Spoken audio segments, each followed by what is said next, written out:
श्रीराम. आपल्या सर्वांच्या हृदयस्थ वसणाऱ्या आत्मारामास साष्टांग प्रणिपात करून गोस्वामी तुलसीदास रचित श्री रामचरितमानस या ग्रंथातील जो चतुर्थ सोपान किष्किंधाकांड याचं आपण चिंतन करत आहोत. सज्जन हो, हे आपलाच कथा चिंतन क्रमांक 845. आपण गेल्या चिंतन प्रवाहामध्ये सुग्रीव आणि वानरांचा संवाद अभ्यासला.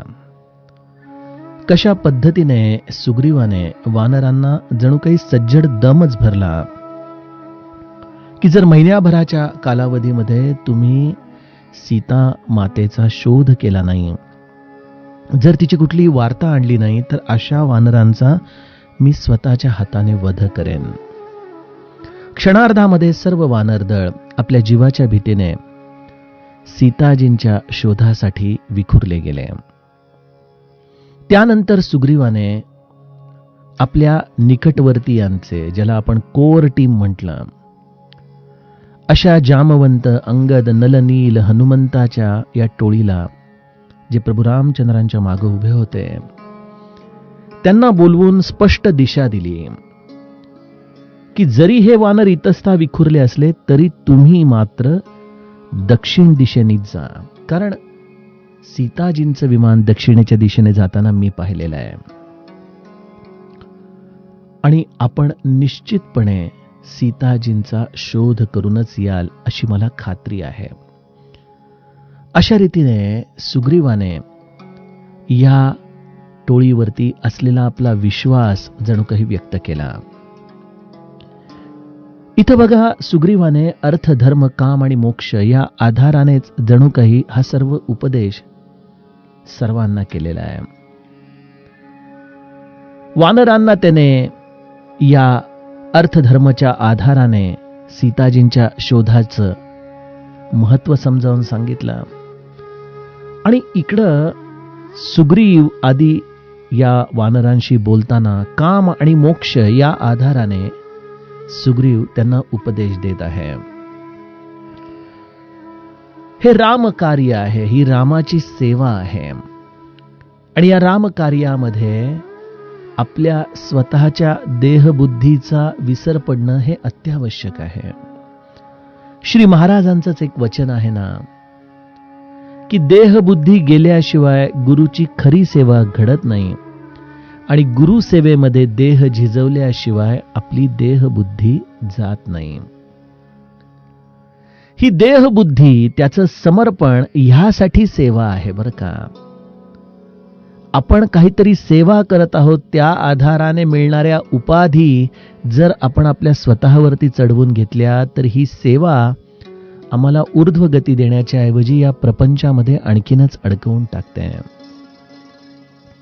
त्यामुळे सेवेचं जे पूज्य ब्रह्मानंद महाराजांनी आपल्याला सूत्र सांगितलं की सद्गुरूची आज्ञा पालन हा सेवेचा प्राण आहे. मग तुमची वैयक्तिक साधना ही देखील सद्गुरूच्या आज्ञेनेच झाली पाहिजे.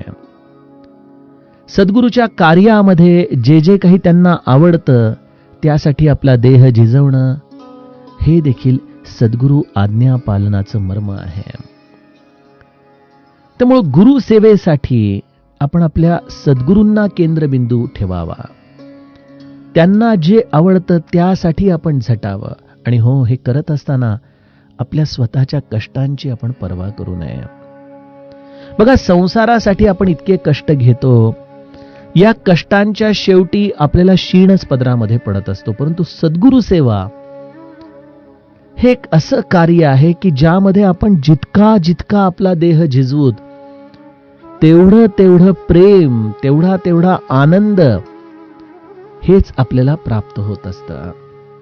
मी पूज्य ब्रह्मानंद महाराजांची ती गोष्ट सांगतो ना की श्री महाराजांच्या टांग्याच्या माग ब्रह्मानंद महाराज धावत कुठपर्यंत गेलेले आहेत?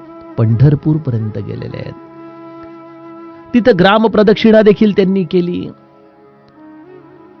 पायामध्ये काटे टोचलेले आहेत, बोट ठेचकाळलेली आहेत. तरी देखील हात जोडून श्री महाराजांच्या समोर ते उभे आहेत.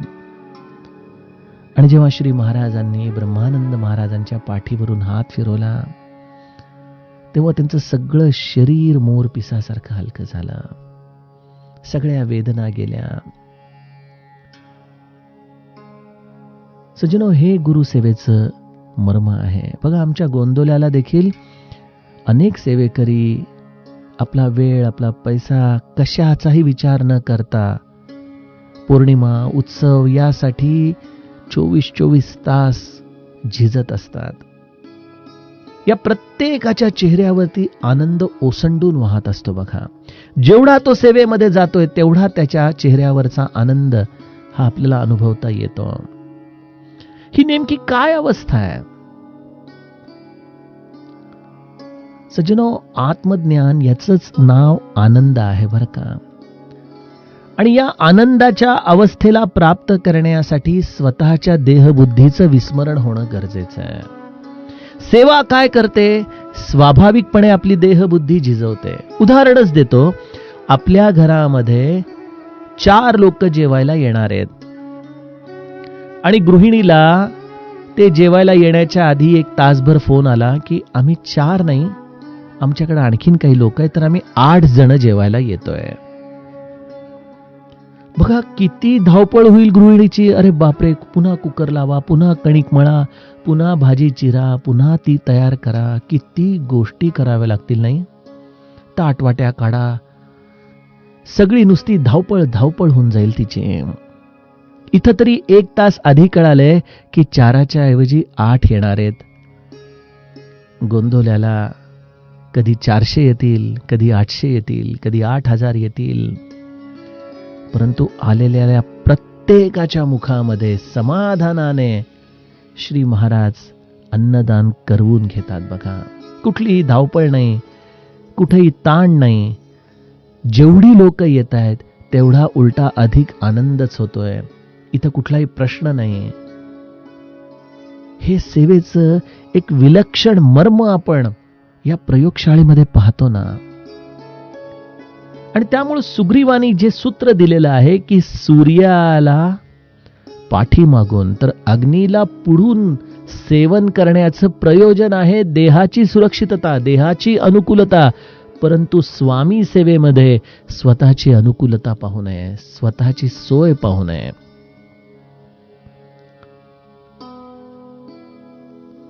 असं हे सद्गुरु सेवेचं सूत्र ज्यांनी अंमलामध्ये आणलं, त्या पद्धतीने आपला देह ज्यांनी झिजवला, सज्जनो, त्यांना ज्ञानासाठी वेगळं कुठलंही साधन करावं लागलं नाही बरं का. बघा, समर्थांच्याकडे देखील अज्ञान शिष्य होताच ना. त्याने देखील आपल्या गुरूंनी दिलेल्या आज्ञेप्रमाणे रामनवमीचा उत्सव एक हाती केला की नाही? परंतु काय त्याचा अधिकार होता? या सेवेच्या आधाराने त्याने या राममूर्तींमध्ये चैतन्य आणलं. रामाशी संवाद करू लागला. म्हणाला, अरे बाबा, तू असा नुसता धनुष्य घेऊन उभा राहिला, हे सीता माऊली, तू रामाच्या शेजारी अशीच बसून राहिलीस तर हा अज्ञान एकटा काय काम करणार? अरे तुम्ही असे उभे नका राहू, तुम्ही उतरा बरं खाली, माझ्या मदतीला या. आणि बघा या सेवेचा अधिकार की प्रत्यक्ष तो पाषाणाच्या मूर्तींमध्ये चैतन्य त्याने प्रगट केलं. सीता माऊलीला स्वयंपाकघर सांभाळायला लावलं, लक्ष्मणाला सगळी बाहेरची कामं करायला लावली, रामाला स्वतःच्या हाताने स्वतःची पूजा करायला लावली आणि गव्हाची खिरीचा नैवेद्य झाला. आणि गव्हाची खीर खायला ही सर्व पंगत बसली. या रामपंचायतनाबरोबर हा अज्ञान शिष्य देखील बसला आणि गव्हाची खीर हातामध्ये आली आणि डोळ्यातून घळाघळा अश्रू वाहू लागले. सगळेजण विचारतात, अरे अज्ञाना काय झालं? आवडली नाही का तुला खीर? नाही आवडली हो. मग मला समर्थांची आठवण येते, समर्थांना खीर खूप आवडते. पण समर्थ तर आता उत्तर भारतामध्ये गेलेत, न जाणे कुठं असतील. पण समर्थांनी खीर खाल्ल्याशिवाय मी खाणार नाही. सर्वांनी समजावून सांगितलं, परंतु अज्ञान आपल्या गुरुशिवाय खीर सेवन करायला तयार नाही. ती खीर आपल्या गुरूंपर्यंत पोचवावी हाच त्याचा मनाचा हट्ट. शेवटी रामरायाने हनुमंताकडे पाहिलं, म्हणाले, घेऊन जा बाबा त्याला. आणि हनुमंताने आपल्या खांद्यावरती बसून, जिथं केवळ रामरायाला बसण्याचा मान आहे, त्या ठिकाणी हनुमंताने अज्ञान शिष्याला बसवलं आणि समर्थ होते त्या ठिकाणी नेऊन अज्ञानाने त्यांना खीर दिली. समर्थांना सर्व झालेला प्रकार लक्षात आला. असा हा सेवेचा अधिकार आहे सज्जनो.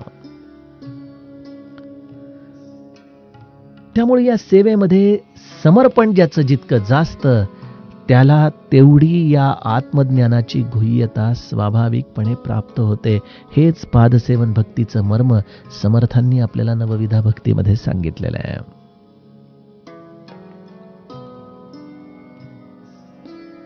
समर्थांचाच विषय निघालाय, तर पुढच्या चौपाईच्या आधाराने दासबोधातल्याच एका सूत्राचा अभ्यास करावासा वाटतो. 5व्या दशकातले जे शेवटचे 4 समास आहेत, ज्यामध्ये समर्थांनी आपल्याला बद्ध, मुमुक्षु, साधक आणि सिद्ध या 4 अवस्थांचं वर्णन करून सांगितलेलं आहे. बघा, हा समास वाचत असताना प्रत्येकाला एक स्वाभाविक उत्कंठता असते की यापैकी कुठली लक्षणं माझ्यामध्ये खरी प्रगटलेली आहेत. मी यामध्ये कोण आहे? मी बद्ध आहे का? छे छे, बद्ध तर नाही. मग मी मुमुक्षु आहे का? असेन कदाचित, परंतु मुमुक्षाच्याही मी पुढे आहे. अरे हो, मला तर सर्वजण साधकच म्हणतात, म्हणजे मी निश्चित साधक आहे. आणि कुठंतरी सिद्ध झाल्याची अहंता देखील त्या सिद्ध लक्षणांना वाचताना आपल्याला होत असते. मग आपण खरं कोण आहोत? आपण बद्ध आहोत, मुमुक्षु आहोत, साधक आहोत का सिद्ध आहोत? हनुमंताला देखील हाच प्रश्न विचारला होता ना. आणि त्यावेळेला हनुमंताने किती सुंदर उत्तर दिलं रामरायाला. रामाने विचारलं, हनुमंता, तुझं माझं नातं काय? तर हनुमंत हात जोडून म्हणतोय, प्रभो, देहाच्या पातळीवरती मी आपला दास आहे, जीवाच्या पातळीवरती मी आपला अंश आहे, आणि आत्म्याच्या पातळीवरती तुमच्यामध्ये आणि माझ्यामध्ये काहीही फरक नाही. आपण दोघं एकच आहोत. किती सुंदर उत्तर या बुद्धिमतां वरिष्ठमचं. तसा विचार केला तर आज या परमार्थाच्या प्रवासामध्ये माझी नेमकी अवस्था काय आहे? मी बद्ध आहे, मुमुक्षु आहे, साधक आहे का सिद्ध आहे?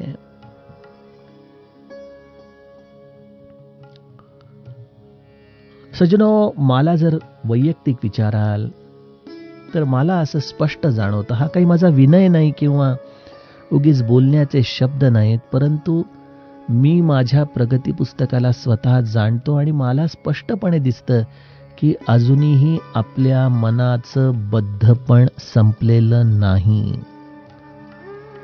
आपण बद्धच आहोत. आणि हे आपल्या स्वतःला जर मान्य करता आलं तर काहीतरी मला वाटतं आपल्यामध्ये सुधारणा करण्याची आपल्याला संधी मिळू शकेल.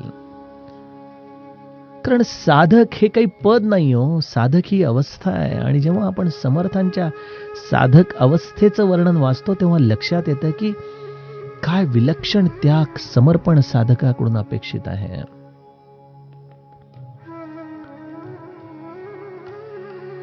या बद्ध अवस्थेला मी का स्वीकारतोय, मी का स्वतःला बद्धच आपणा समोर सांगतोय, ह्याची एकच खूणगाठ मी आपणास,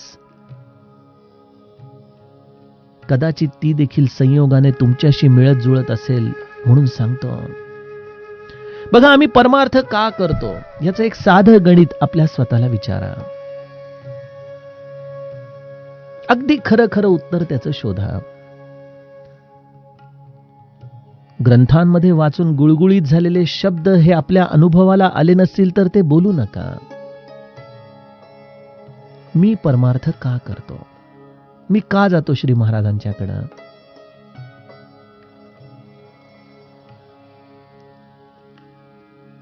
%99 लोकांची उत्तरं प्रामाणिकपणे जेव्हा हृदयाच्या गाभाऱ्यात उतरून ते स्वतःला विचारतात तेव्हा प्रपंचाची अनुकूलता हे एकच आमच्यासाठी परमार्थ करण्याचं खरं उत्तर आहे बरं का. आणि हे मी सांगत नाही, ही श्री महाराजांसारख्या आत्मज्ञानी संतांनी शेवटच्या टप्प्यामध्ये सांगितलेली शोकांतिका आहे की माझ्याकडे सर्व हिंग जिऱ्याचे गिराईक आले. हे हिंग जिऱ्याचे गिराईक आहेत की ज्यांना परमार्थामधला आत्माराम रूपी स्वानंद देण्यासाठी हे केशर कस्तुरीचं दुकान उघडलं, परंतु प्रत्येक जण येतोय ते प्रापंचिक गोष्टी घेऊनच येतोय. त्यामुळे हे श्री महाराजांचं शल्य आहे. मी तर केवळ तुम्हाला दासबोधाच्या आधाराने हे सांगतोय. आपल्यापैकी असं कोण आहे की प्रपंचाचं जे व्हायचं असेल ते होऊ दे, परंतु मी नाम सोडणार नाही. 1% लोक निश्चित आहेत, त्यामध्ये मी नाही. अशा लोकांना माझा साष्टांग दंडवत आहे, प्रणाम आहे.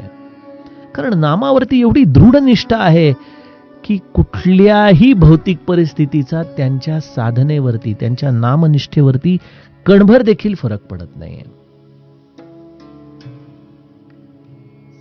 परंतु बहुतांश लोकांची परमार्थाची वाटचाल ही प्रपंचाच्या अनुकूलतेबरोबरच चालत असते. बघा, आपण म्हणतो की श्री महाराजांनी मला एवढं दिलं, ते दिलं. का दिलं महाराजांनी, ह्याच्या मागचं कधी आपण उत्तर शोधतो का? ह्यासाठी दिलं की बाळा, त्या निमित्ताने तुला नामाचं महत्व पटेल, नामनिष्ठा वाढेल, तू नामस्मरणाला लागशील. त्यामुळे बऱ्याचदा संत देखील प्रारब्धाचे भोग मागं पुढं करून आपल्या इच्छा पूर्ण करत असतात, आपली श्रद्धा, आपली निष्ठा बळकट व्हावी यासाठी. श्री महाराज याचं उत्तर देताना म्हणतात की जसं आई औषध देताना पहिल्यांदा मुलाला साखर किंवा मधाचं बोट लावते की जेणेकरून ते कडू औषध त्याच्या पोटात जावं, त्याप्रमाणे प्रारब्ध स्वीकारायला तू तयार हो. यासाठी हे प्रपंचाच्या अनुकूलतेचं मधाचं बोट संत देखील आम्हाला देतात आणि त्यातून आमच्या मनाची तयारी करून घेतात की हा देह प्रारब्धवश आहे, त्याच्यामध्ये घडणाऱ्या घटना जशा त्या तशा स्वीकारणं, याचं नाव परमार्थ आहे. जे आमच्यापैकी बहुतांश लोकांना अगदी आयुष्याच्या शेवटच्या टप्प्यापर्यंत कळू शकत नाही. आणि त्यामुळे सुग्रीव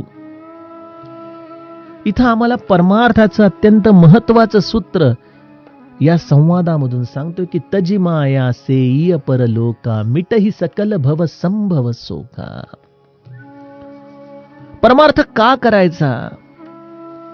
जसं आपण आज मिळालेले पैसे भवितव्यासाठी म्हणून गुंतवून ठेवतो की बाबा पुढे जाऊन त्या पैशाचा आपल्याला चांगला सदुपयोग होईल म्हणून आपण जसे ते फिक्स डिपॉझिट करूत, इन्शुरन्स करूत, त्या पद्धतीने सज्जनो ह्या जन्मामध्ये असं काय करावं की ज्याच्यामुळं आपल्याला पुन्हा दुःखरूपी या जन्म मरणाच्या चक्रात यायलाच नको.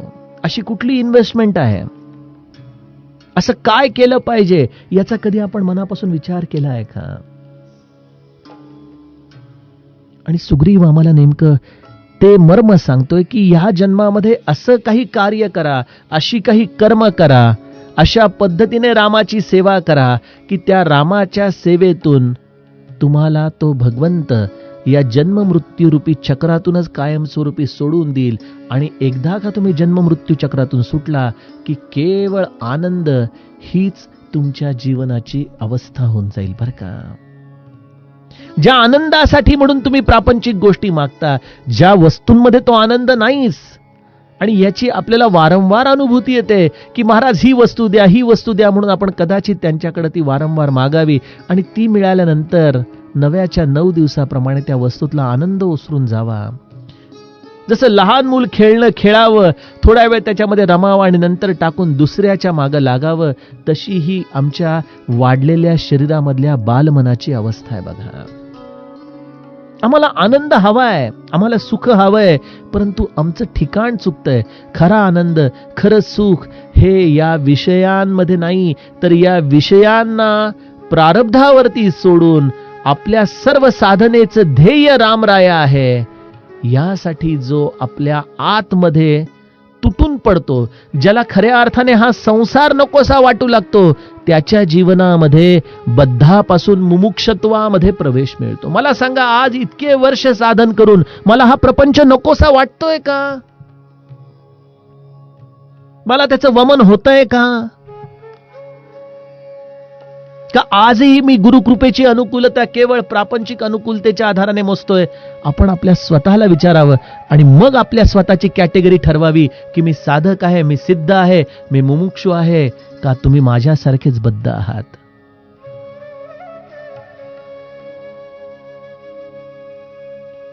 आपण म्हणाला, हो मग आपण जर बद्धच आहात तर मग कुठल्या अधिकाराने हे निरूपण करता?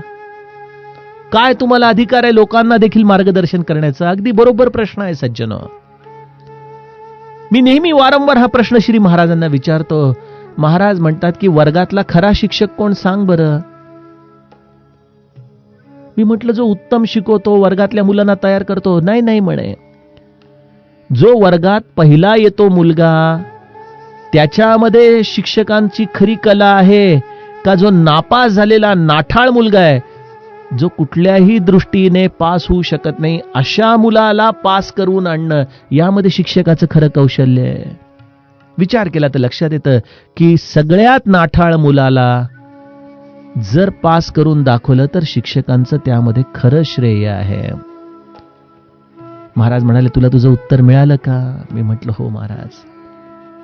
या बद्धाकडून देखील श्री महाराजांसारखा शिक्षक बोलवून घेतो, ही त्यांची कृपा आहे बघा सज्जनो.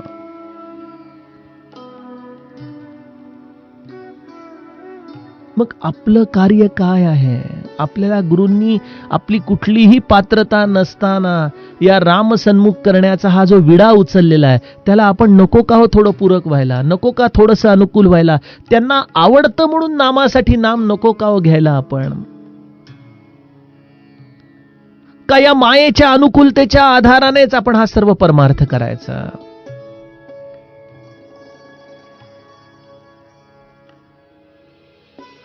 देह धरण्याचं काय खरं प्रयोजन आहे? कोण आहे इथं की या प्रपंचामधला 1 रुपया तरी मरताना आपल्या बरोबर घेऊन गेलेला आहे?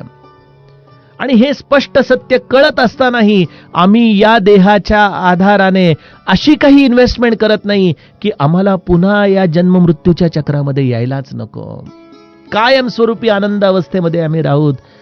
हे एवढं सगळं कळत असतानाही हे आम्हाला हे वळत नाही. काय करावं बरं?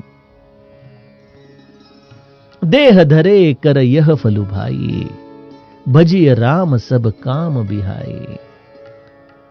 देह धरण्याचं केवळ हे एकच प्रयोजन आहे, आणि ते प्रयोजन म्हणजे की आपल्या जीवनामध्ये सगळ्यात महत्वाची गोष्ट आहे, आणि ते म्हणजे रामाचं भजन, रामाचं स्मरण, त्याचं नाम, त्याची सेवा, आणि त्याच्यानंतर आपल्या या देहाच्या आधाराने असलेली ही आपली प्रापंचिक कर्तव्य.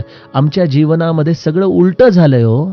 प्रायोरिटीज बदलून गेल्यात आमच्या, आणि प्रत्येक वेळेला आपण त्याच्यासाठी वेगवेगळी सुंदर कारणं काढत राहतो. अगदी जन्मापासून ते शेवटच्या क्षणापर्यंत आमची कारणं संपत नाही, परंतु आमचा रामराया ही आमच्या जीवनाची पहिली प्रायोरिटी ठरत नाही. हीच माया आहे बघा. माया माया माया हा शब्द समजून घ्यायला अवघड आहे.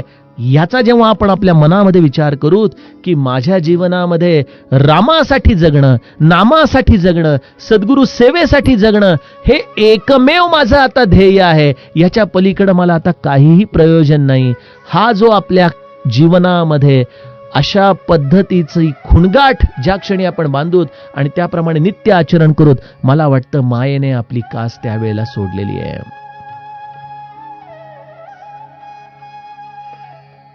परंतु आमची त्या माकडासारखी अवस्था आहे, जे विहिरीमध्ये पडलंय, जे दिवसा 2 फूट चढतं आणि रात्री देखील स्वस्थ बसावं, परंतु त्या गडबडीमध्ये बऱ्याचदा धडपडतं आणि पुन्हा खाली पडतं. सकाळी उठून बघतं तर ते जिथल्या तिथंच असतं.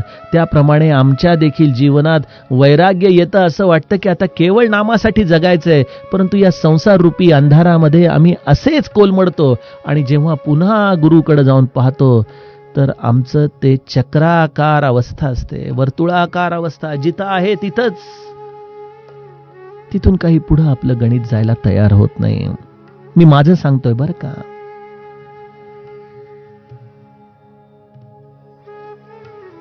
तजी माया सेई परलोका.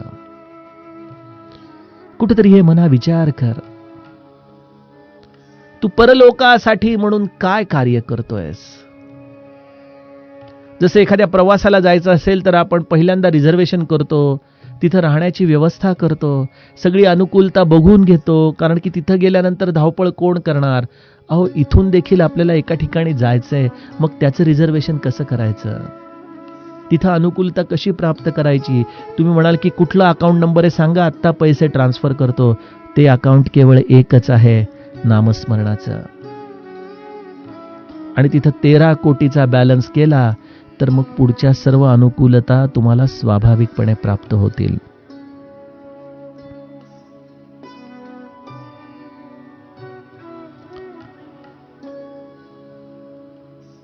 राम भजन हे जीवनाचं ध्येय आहे.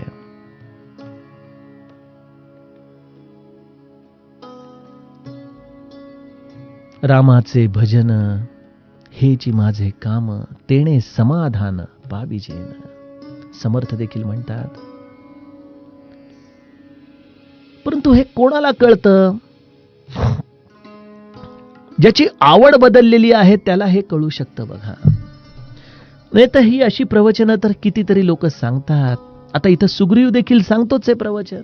बजिय राम सब काम बिहाई. अरे स्वतः दारूपीठ ढोसत त्या किष्किंधेमध्ये बसला होता, तेव्हा कुठे गेलं हे ज्ञान तुझं?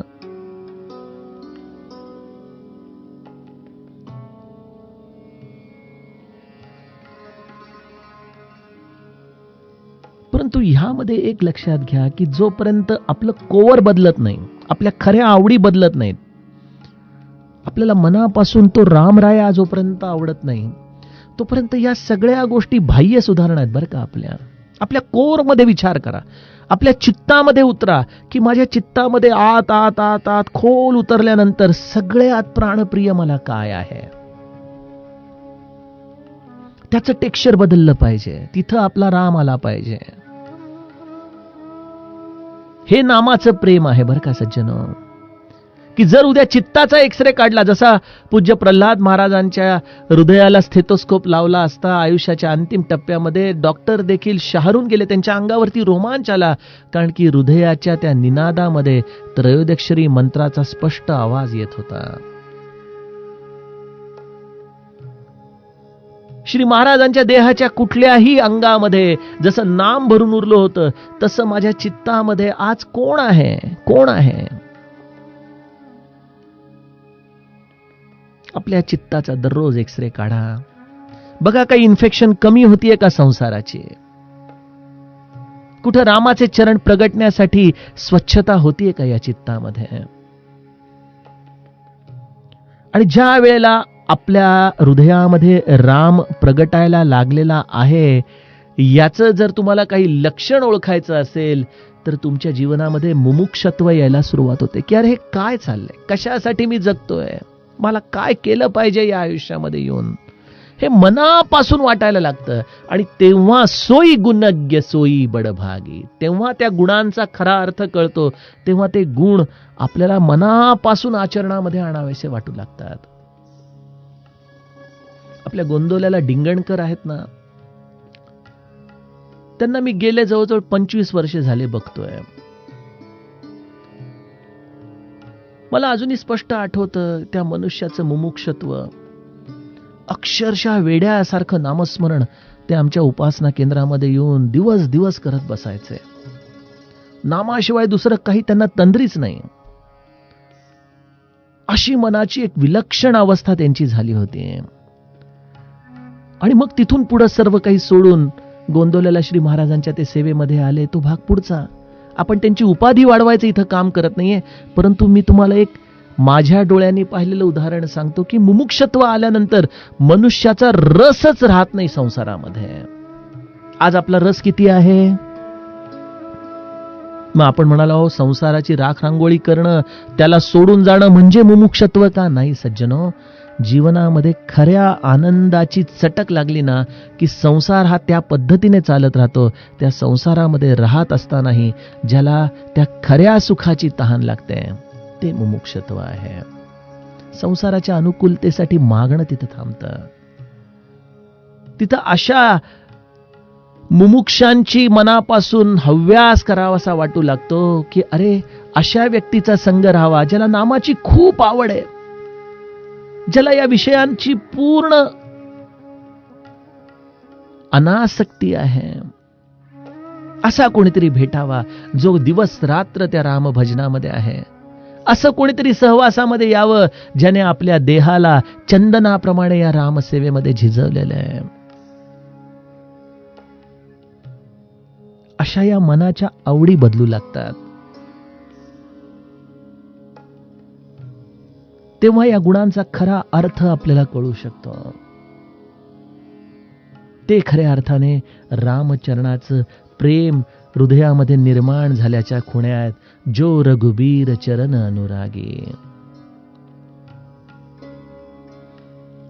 रामाच्या चरणांचं प्रेम प्राप्त होणं, त्या दिशेने जाणं, हेच बद्धा अवस्थेमधून मुमुक्ष अवस्थेकडे जाणं आहे. आणि जेवढी मुमुक्ष अवस्था खोल तेवढं साधनेचं तेज साधकावस्थेमध्ये स्वाभाविकपणे त्याला प्राप्त होतं. जीवनामध्ये आयुष्यभर मुमुक्षत्व मिळालं तर याच्यासारखं नशीब दुसरं काही नाही. कारण की दररोज नामाची भूक लागली पाहिजे. दररोज स्वतःच्या अहंकाराला चिरडून भगवंताच्या सेवेसाठी या निमित्तरूपी देहाला झिजवण्याची एक उत्सुकता असली पाहिजे.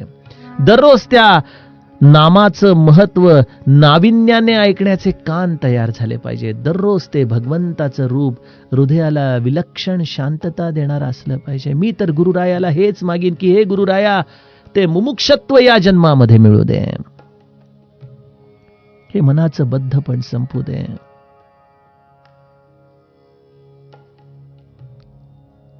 या बद्धपणामध्ये मी साधक आहे, मी सिद्ध आहे म्हणणं यासारखं दुसरं ढोंग नाही सज्जनो. आणि हेच सुग्रीवाने या सर्वांना सांगितलं. जरी या वचनांमध्ये अनुभवाची कमतरता असली तरी ही वचनं आपल्या जीवनासाठी अत्यंत मार्गदर्शक आहेत. ज्याला भक्तीच्या शोधामध्ये जायचं आहे त्याला या वचनांचा अर्थ जीवनामध्ये नीट समजून घेतला पाहिजे. हनुमंत इत्यादी सर्व वानर सीता माऊलीच्या शोधात अर्थातच भक्तीच्या शोधात निघालेले आहेत. आणि या भक्तीच्या शोधासाठी सुग्रीवाचे हे वचन ह्या काम आणि मोक्ष या दोन पुरुषार्थांच्या आधाराने अत्यंत चिंतनीय आहेत. माझ्या शब्दांमध्ये जर कुणाचं कधी मन दुखावलं असेल, काही त्याचा अपमान झाला असेल तर मी हात जोडून क्षमा मागतो. कारण हा सर्व माझा स्वतःचा संवाद आहे. हे सर्व काही माझ्या अंतरंगामध्ये घडणाऱ्या या स्वतःच्या जणू काही चित्तवृत्तींचंच मी प्रतिपादन करत असतो. आणि त्यामुळं या सर्व गोष्टी आपण कदाचित एक लहान मूल, एक बद्ध या रूपाने माझ्या ऐका. आणि जर त्यामधून तुम्हाला काही सूत्र जीवनासाठी योग्य वाटत असतील तर त्याचा जरूर स्वीकार करा. जानकी जीवन स्मरण. जय जय राम.